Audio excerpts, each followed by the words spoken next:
Oh, terima kasih. Jadi yang pertama yang ditanyakan itu bukti-bukti Yesus sebagai putra Maria dikaitkan dengan kudrat ganda Sang Kristus yang sepenuhnya Allah dan sepenuhnya manusia. Ungkapan sepenuhnya Allah, sepenuhnya manusia itu sebetulnya sudah muncul pada awal sejarah kekristenan, dan itu bukan hanya sejak abad ke-4 atau ke-5 konsili Efesus atau konsili Kalsedon, tapi abad pertama. Misalnya Paulus mengatakan Kristus yang menurut roh dan menurut daging.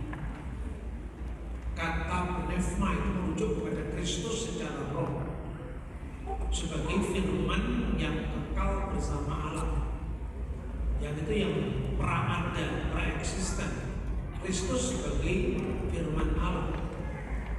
Lalu Kristus yang kata saksi, Kristus secara daging yang lahir dari seorang perawan, yaitu Bunda Maria.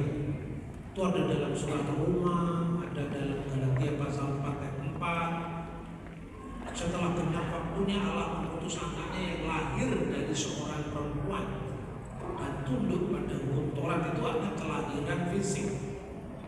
Kemudian setelah era para rasul, kita mengenal tulisan bapak-bapak gereja paling awal. Misalnya Ignatius dari Antioquia, dia mengatakan Yesus Kristus yang adalah tabib agung kita, imam surgawi yang kekal, yang ek Marias ek Theos, yang dilahirkan oleh Maria dan dilahirkan oleh Allah.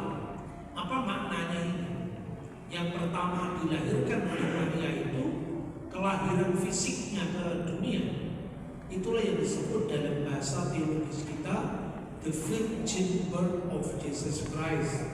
Kelahiran secara virginitas, secara perawanian Yesus dari perawan Maria, itu kelahiran daging. Diberkatilah engkau di antara semua perempuan, misalnya Lukas pasal 1 ayat 42, dan diberkatilah buah rahimmu. Siapa buah rahim Bunda Maria? Itu Yesus secara manusia. Tapi dalam Yohanes pasal 8 ayat 42, kalau Allah itu Bapamu, kamu mengasihi aku, sebab aku keluar dan datang dari Allah. Ya, aku yang keluar dari Allah itu tidak mungkin kemanusiaan yang keluar dari Allah, kan? Yang keluar dari Allah itu firman Allah yang keluar dari Allah. Kemudian karena Tuhan itu tidak bisa dilihat, Allah itu roh, maka kemudian berdasarkan kitab suci kita bisa menemukan metafor. Misalnya dikatakan bahwa Bapa surgawi yang bertakhta di atas terang yang tak terhampiri. Terang yang tak terhampiri yang tidak bisa dilihat, kan? Tapi Yesus mengatakan, akulah terang dunia. Berarti dialah yang menampakkan terang yang tidak terhampiri tadi ke dalam dunia Yesus. Dari fakta-fakta ini kemudian dilestarikan oleh para rasul, muridnya para rasul, murid-muridnya para rasul, jadilah pengakuan iman. Itu dulu yang mesti kita pahami. Kalau soal itu bukti kromosom dan sebagainya itu kan sekunder, karena metodenya kita juga belum sepakat, ya. Ilmu pengetahuan modern itu bukti primer, bukan bukti primer tapi sekunder, bahkan mungkin tersier. Tapi bukti primernya ya dalil-dalil kitab suci yang benarkan atau yang dikonfirmasikan oleh sumber-sumber sejarah sejaman. Itu kemudian apa yang dirumuskan dalam pengakuan iman itu juga dua konteks ini. Kristus sebagai anak Maria secara manusia, Kristus sebagai firman Allah yang kekal bersama dengan Allah. Maka dalam syahadat panjang yang ditetapkan oleh Konsili Nikia dan Konstantinopel tahun 325 dan 381. Aku percaya akan satu Allah Bapa yang Maha Kuasa, kali ke langit dan bumi, segala yang kelihatan dan yang tidak kelihatan. Semua rumusan ini asalnya dari Allah itu. Aku percaya akan Allah Bapa. Bapa itu jelas, Bapa kami yang di surga, Allah yang Maha Kuasa, El Shaddai, kali ke langit dan bumi, Kejadian 1 ayat 1. Segala yang kelihatan dan yang tidak kelihatan, Kolose 1 ayat 16 dan seterusnya, ya kan? Dan akan satu Tuhan, satu Allah. We believe in one God, God the Father. Dari mana teksnya? 1 Korintus pasal 8 ayat 6. Dan one Lord, our Lord Jesus Christ, the Son of God. Percaya akan satu Tuhan. Dari mana ayatnya? 1 Korintus pasal 8 ayat 6. Dan satu Tuhan yaitu Yesus Kristus.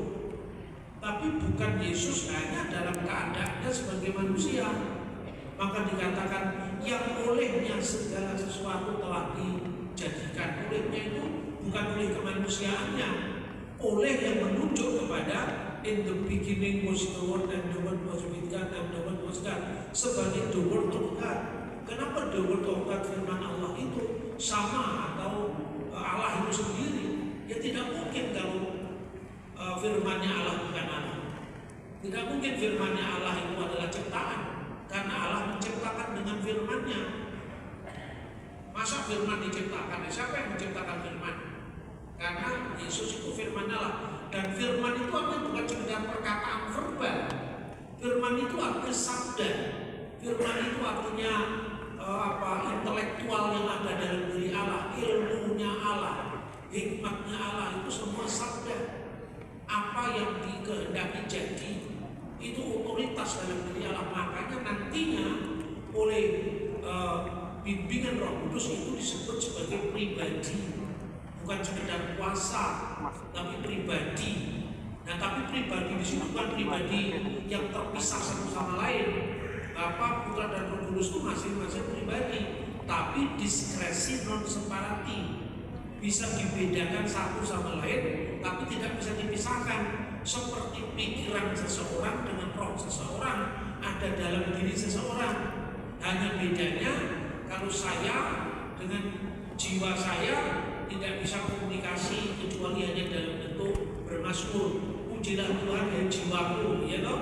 Tapi kalau Tuhan, antara Tuhan wujudnya, firman-Nya dan Roh Kudusnya bisa berkomunikasi, itu yang namanya dalam bahasa teologis perikoresis. Namun itu terlalu jauh saya sampaikan itu, karena itu misteri Tuhan. Tapi yang supaya lebih mudahnya dikatakan seperti roh manusia dan pikiran manusia ada dalam diri manusia, begitu juga roh Allah ada dalam diri Allah. Roh penghibur yang keluar dari Bapa.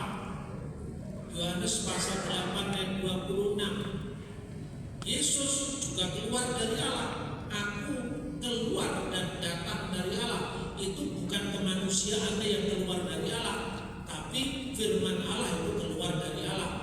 Maka dalam pengakuan iman lalu dirumuskan anak tunggal Allah yang diperanakkan dari Bapa.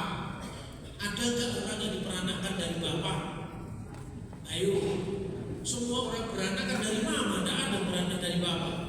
Tapi artinya apa diperanakkan dari Bapa? Ini menegaskan bahwa istilah anak Allah itu bukan anak fisik, anak biologis, sehingga primitif sekali kalau orang bertanya, kalau Allah punya anak siapa bidannya? Itu pertanyaan primitif. Sekarang pertanyaannya, misalnya anak sekolah siapa ibunya sekolah? Anak kunci, anak tangga siapa ibunya kunci, ibunya tangga? Itu perumpamaan bukan fisik. Begitu juga Pancasila itu lahir dari pikiran Bung Karno. Siapa ibunya Pancasila? Gagasan ini dilahirkan oleh Bung Karno. Iya kan? Tidak semua kata dilahirkan itu lahir secara fisik. Maka diperanakkan dari Bapa.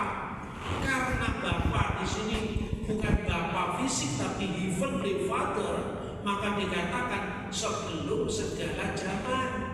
Karena ini bukan beranak secara fisik, karena Allah itu tidak beranak dan tidak diperanakkan secara fisik. Lalu hubungannya apa? Allah dari Allah, terang dari terang, Allah sejati dari Allah sejati. Allah dari Allah, karena yang lahir dari wujud Allah ya Allah juga. Seperti sinar matahari yang keluar dari matahari, tidak mungkin itu sinar yang lain, ya sinar yang sama. Itu kira-kira terang dari terang itu artinya terang yang keluar dari sumber terang. Allah dari Allah sejati, dari Allah sejati yang keluar dari Allah itu sehakikat dengan Allah.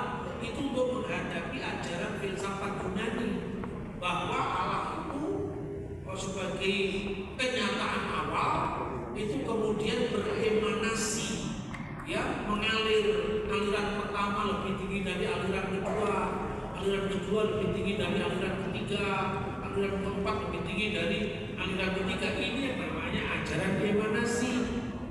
Ini butuh satu semester sendiri perlu memahami ini. Dilahirkan, tidak dibuat, tidak diciptakan. Karena apa? Sebelum firman itu menyatakan siapa Allah, firman itu sudah ada dalam diri Allah. Makanya orang-orang lancang yang kurang ilmu mengatakan Tritunggal itu seperti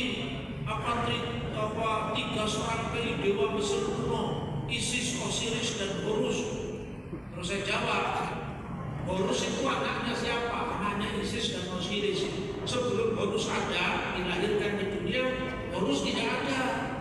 Tapi Yesus katakan sebelum dia dilahirkan ke dunia, dia sudah ada sebelum Abraham, bahkan sebelum langit dan bumi. Bukan ada dalam kemanusiaannya sebagai anak Maria, tapi ada dalam keilahiannya yang in the beginning tadi, yang pada mulanya adalah firman tadi.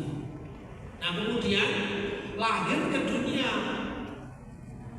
dari seorang ibu perawan tanpa bapak. Itu bukti bahwa Yesus itu bukan anaknya Yusuf, apalagi anaknya Pak Yusuf Kala itu anaknya.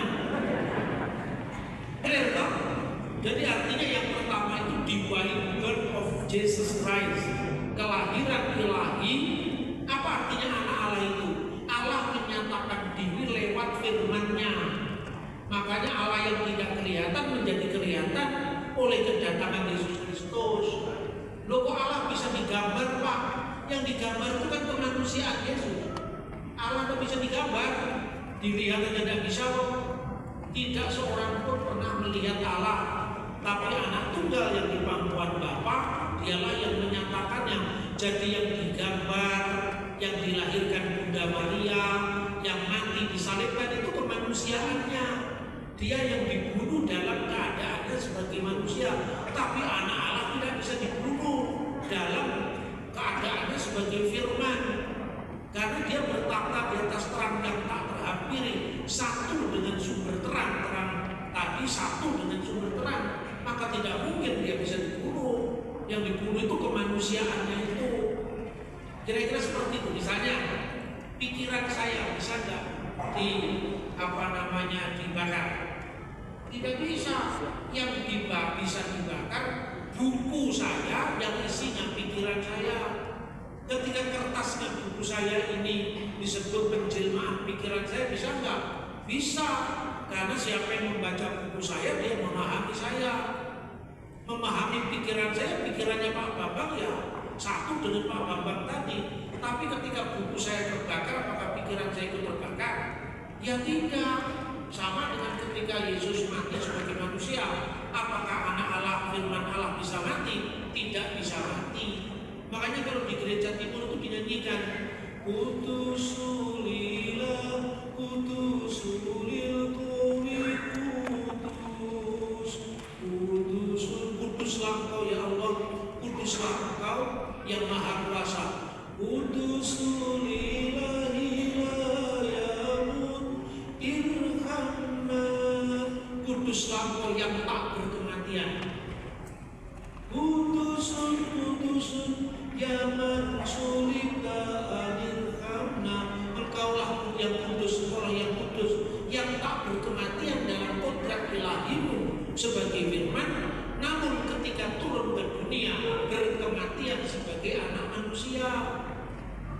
Jadi ini berteologi dalam liturgi. Makanya anak-anak sekolah minggu di Syria, di Lebanon, kalau dibully temennya, Tuhanmu tiga, Tuhanmu tiga. Dia mengatakan tidak, Tuhan kami satu. Langsung baca pengakuan iman. Nu'min bi ilahin wahid. Ketika ditanya Tuhan kok bisa mati, dia langsung membaca Allah itu tidak bisa mati, tapi dalam kemanusiaannya dia disalibkan dalam diri Yesus Kristus. Itu lagu-lagu yang dinyanyikan. Maka lagu pujian itu bukan sekedar isinya keluhan pribadi, gak dapat duit, gak dapat berkat, bukan itu. Tapi ajaran, bukan sekedar istilahnya keluhan-keluhan yang personal sifatnya. Ya, itu yang pertama. Kemudian